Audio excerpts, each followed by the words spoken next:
Katya Santos, Yes. si Rica Peralejo, yan yung mga kasabayan mo, di ba? Lahat kayo teen stars na nag-transition to sexy. Yes. So, Uso ba talaga yun dati? dati, feeling ko, kasi ang napansin kong trend before, so wholesome.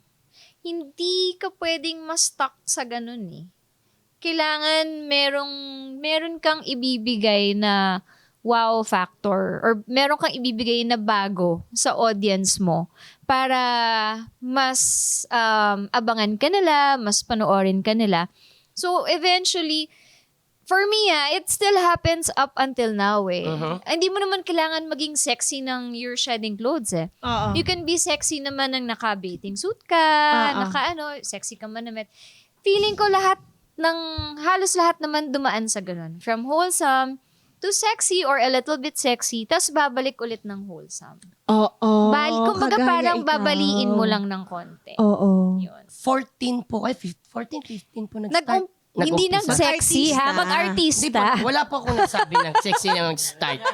Nag-start po kayo is 14 or 15. Yes. So, Yes. paano po yun? Mag-isa na po ba kayo nun? TGIS. TGI, yan. anak Isa lang kayo. po. Sino po kasama nyo sa... Mami. Ah. Si Ayan mami na ko. nga, napag-usapan natin yung mami. Totoo ba? Oh, Na pag may love scene kayo, si mami mo nakabantay din. O, kunwari, ito tayo. Kunwari, Ito ito yung kami. love Ito scene. yung set. Ito yung Oh, dali love scene. O, Teka kita mo. lang. Gag. Kunwari, ito yung cameras. Ayan, Ayan. yung angel ko for today, si Ate Mean. Ayan, andyan si Mami. Tapos, yung playback monitor na sa kanya. Hindi pumapayag si Mama na yung playback monitor na sa labas. Kasi mapapanood ng lahat. Oh. So, pinapasok yung monitor sa set. Tapos, ang condition namin sa Viva, condition niya sa Viva was max of 10 people lang inside the room. Okay. Tapos, before kasi, uso yung mga stillmans. 'Di ba? Kasi yun yung mga linalabas nila sa Abante, Tonight, yung mga newspaper, yung mga tabloids. So, sa akin, bawal ang stillman sa loob ng set. Kapag sensitive yung sinushoot namin na scene. So, pwede still woman, ganun. Hindi pa rin. Hindi pa rin.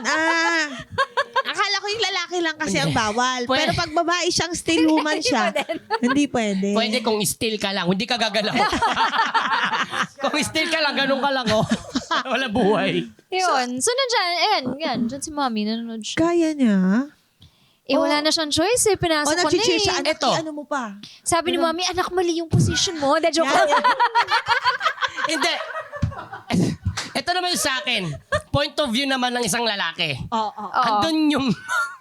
Ako na ko yung kapartner Ikaw, ko. Ako po yung lalaki. Kayo Na-try po mo yung na kapartner. yun? Do you pa po? Pag yung kapartner niya yung sa love scene. O, ako nga yung kalab scene niya, tapos andun yung nanay niya. So, Makakagalaw may chance ka. ba yung parang titingin sa nanay? May yung, ilang? May ilang. In all fairness ha, kung iisipin ko ngayon kay Wendell, kay Antonio Aquitania, kay Jordan Herrera, wala. Binarkada nila mami ko eh. So, ano yung ginawa Ginawa nila? nilang style. Anong Friendship ginawa nila eh. Ayun. Binarkada nila. Kaya, kumbaga, yung mami ko, wala na mali May siya sa tiwala, kanila. oo. May tiwala na sa kanila. Ayun. May Tsaka kinakausap respeto. sila nung mga first few movies namin, na first time namin magkakatrabaho. Pinagsabihan na sila ng mom, kinausap sila ng mommy ko na, pakiingatan na lang yung anak ko, sana walang bastusan sa set, kasi babae yan, ganyan. Oo. Ganun. Anong feeling na nandun si mami? Parang, Yung una ko talaga, yung launching film ko yung gamitan, ang hirap. Bakit po? Lalo na yung first shooting day ng sensitive na scene. Ang hirap tanggalin ng butones ng blouse ko kasi naka-school uniform ako nun eh. Oh. Hirap na hirap ako kasi talaga nakaganon siya eh. Nalalaki yung mata eh.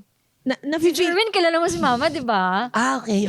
na-feel ko, Sabi ko, ang hirap. Talagang, makikita mo sa shot na tinatry tanggal, makikita mo yung ilang sa face ko. Kasi yun yung first sensitive scene. Tapos nandun siya talaga. ano ba yung eksena? Yan. Ano ba talaga yung emotion? Parang nag-aalinlangan ka ba? Dahil takot ka dahil Yung- naka-uniform eh. So ano like, yung is it, Oo. Kasi ano yun, parang What's the first story? time, if Yun. ever. So, actually, in fairness naman, lumabas yung gusto nilang emosyon. Kasi nga, ilang na ilang kasi ako. totoo. At hindi nila alam, ilang na ilang ako kasi nandyan yung mami ko.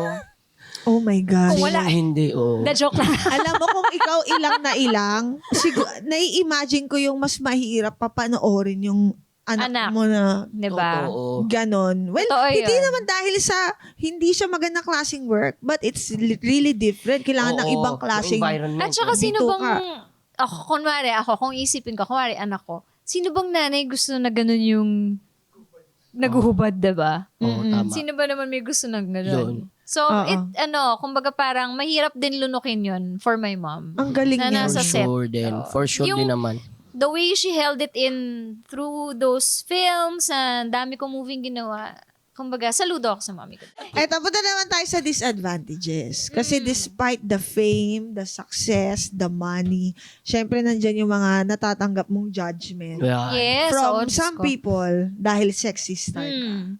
'Di ba? Dito na pumapasok yung sinasabi nating sumpa. Kasi marami talagang stereotype sa mga babaeng sexy or nagpapasexy. Yes. Number one, sabi nila, cheap daw, walang Totoo. class. Mm-mm. Mayroon dyan yung puro katawan lang kasi wala daw nito. Mm. 'Di ba? Iba, easy girl, malandi. Oo. What do you have to say about that?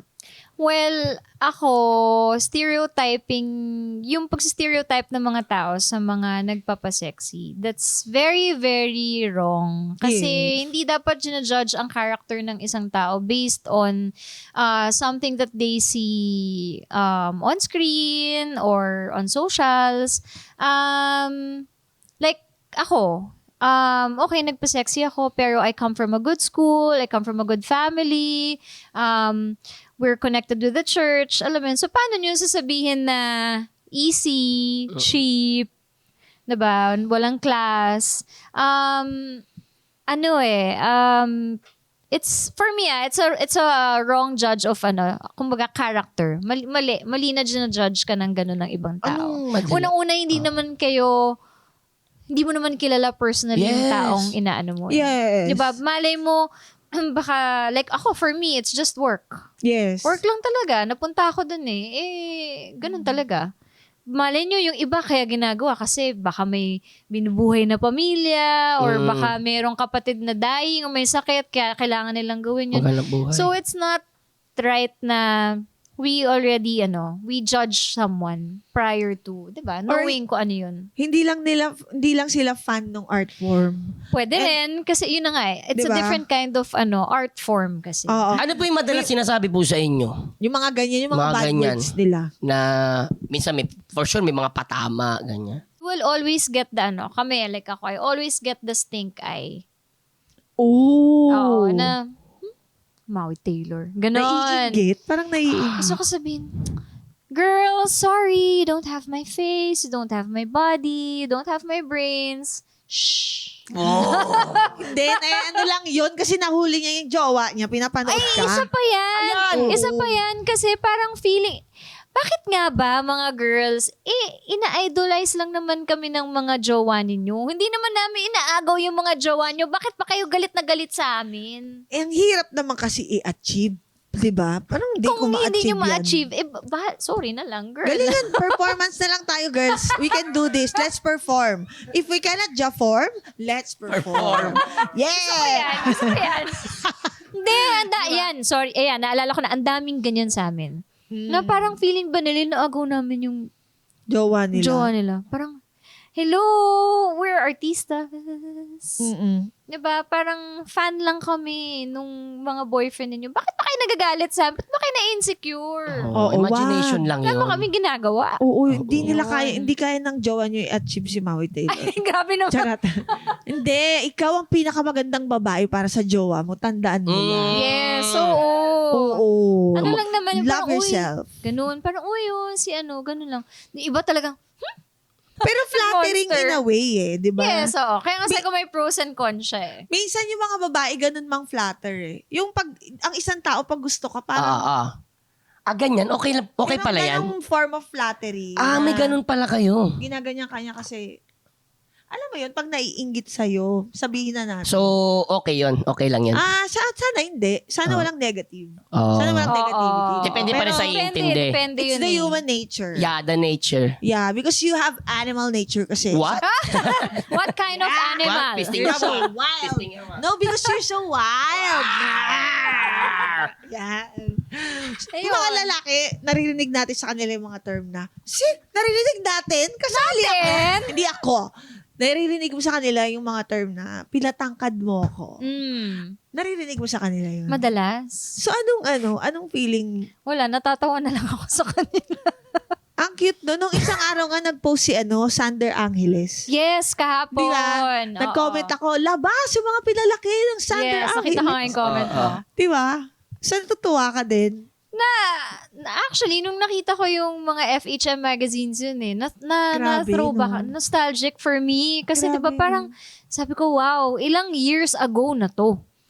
Tsaka How dati, long ago was this? nasa cover ka ng FHM, kahit walang bayad, Alam mo, pag nasa cover ka ng FHM dati, ibig sabihin nun, kilalang kilala ka. you've made it. Yes, you've made it. It's a prestige. Yes. It's an honor to be on the cover of FHM. Totoo yan. Pero walang bayad. O, sa inyo may bayad. Wala talaga. Wala pala yun? Can you imagine? Actually, alam mo, kung iisipin ko, part of my fame, aside from Viva, I owe it to FHM eh. Imagine, 4-time cover ako ng FHM. Wow. Yes, 4-time.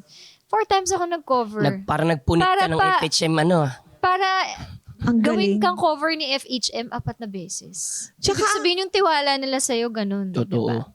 At saka yung admiration. Yes. Di ba? oo. Tsaka, ang ironic, no? Nasa cover ka, pero wala kang cover. No? Ang galing. Ngayon ko lang naisip yung gano'n. Ngayon ko lang naisip yung mga ganong Partial Ito, cover. Meron kang Intrusive cover, thoughts. pero nakatupis ka. Oh, Ang ganda, di ba? pwede. Okay, ang Di ba? partial covering. Yun. Oo.